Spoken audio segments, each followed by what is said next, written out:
Өнөөдөр хүүхдүүдэд зориулаад гараа гарган хоол хийх болно.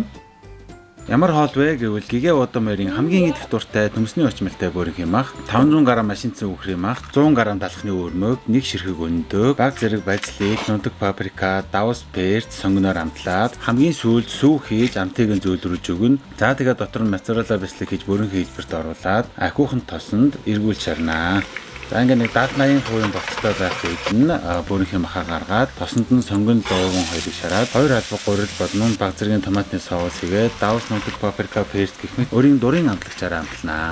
Халаа төр унтраад сүгэ ашиглаад крем хий 15 г зүцгийн тосон дээр 1 албаг гурил хийж гутгаад баг зэргийн давс перцээр амтлана.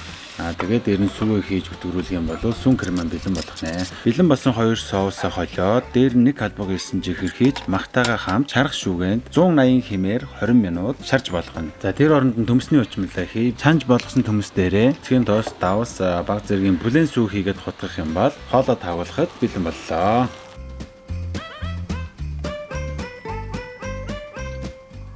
Хүүхдүүдээ хоолндоо Миний Монголын сүү буюу сүү хувьцаат компаниас маань сургууль цэцэрлэгийн хичээл эхэлсэнтэй холбоотой эцэг эхчүүдтэй хандаад зам дээр хурдаа тохируулж хүүхдэд хамгаалцгаая гэсэн гоё аяныг эхлүүлсэн байгаа. Машин барьдаг бүх хүмүүс маань үргэлж сонор сэрэмжтэй байж хүүхдүүдэд хамгаалцгаая.